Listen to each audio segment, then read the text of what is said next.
জীবনে একটাই স্বপ্ন এবং আশা ছিল কুতুবদিয়া, যার কারণে টিকে আছে কুতুবদিয়া দ্বীপটি, যার কারণে এখন পর্যন্ত টিকে আছে মালেক শাহ হুজুরের রওজা মোবারক জিয়ারত করা।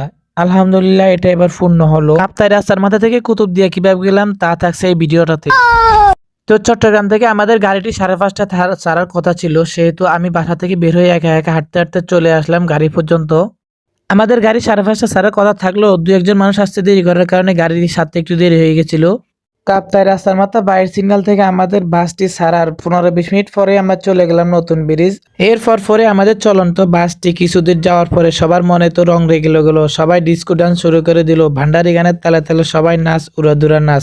আর একটু পরে আল্লাহর রহমতে আমাদের বাসটি পৌঁছে যাবে মগনামা ঘাটে, আর সেখান থেকে আমাদের গন্তব্য হচ্ছে কুতুবদিয়া। তো এদিকে আপনারা দেখতে পাচ্ছেন বর্তমানে আমরা মগনামা ঘাটে চলে এসেছি। এখান থেকে বাস আর যাবে না, এখান থেকে চলে যেতে হবে বোটে করে। তো একে একে করে সবাই গাড়ি থেকে নামতেছে, এখান থেকে কিছুদূর হেঁটে হেঁটে বোট পর্যন্ত যেতে হবে। তো আপনারা দেখতে পাচ্ছেন আমরা এখন হাঁটতে হাঁটতে চলে যাচ্ছি বোটের দিকে।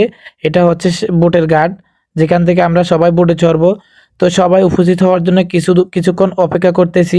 সবাই আসার পরে আমরা বোটে উঠবো এক এক করে। তো সেই পর্যন্ত আপনারা ভিডিওটা দেখতে থাকুন, সঙ্গে থাকুন। আর এটি হচ্ছে মূলত কুতুবদিয়া যাওয়ার জন্য ঘাট, যেটার নাম হচ্ছে মগনামা ঘাট। এদিকে আমাদের টিমের সকল মেম্বার রেডি হয়ে আসছে বোটে ওঠার জন্য। এদিকে সবাই নামা শুরু করছে, বোটে উঠবে। বোটে ওঠার পরে বোটটি ছেড়ে দিবে কিছুক্ষণ পরে কুতুবদিয়ার উদ্দেশ্যে। তো এখান থেকে মগনামা ঘাট থেকে কুতুবদিয়া ঘাট পর্যন্ত যেতে সময় লাগবে যে 25 থেকে 30 মিনিট। ইতোমধ্যে আপনারা দেখতে পাচ্ছেন যে আমাদের বোটটি ছেড়ে দিছে সেই কুতুবদিয়ার উদ্দেশ্যে।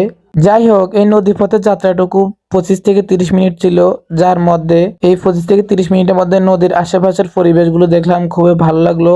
তো এর মধ্যে দেখতে দেখতে আমরা চলে আসলাম কুতুবদিয়া ঘাটে। সেখান থেকে আমরা অটোতে করে চলে যাব আমাদের সেই গন্তব্যস্থলে বেলাভূমি। তো এদিকে আপনারা দেখতে পাচ্ছেন সেই জনপ্রিয় কন্টেন্ট ক্রিয়েটর শফিক দাস কিছু শর্ট নিচ্ছে ব্লগ তৈরি করার জন্য। তাকে কন্টেন্ট ক্রিয়েটর বললে ভুল হবে, সে মূলত একজন শিল্পী। আল্লাহ তাআলা তাকে অসাধারণ একটি কণ্ঠ দিয়েছে।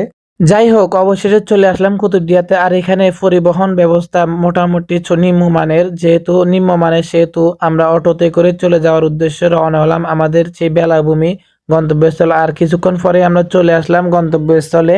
আজকের ভিডিওটা এই পর্যন্ত। ভালো থাকবেন, সুস্থ থাকবেন, ধন্যবাদ।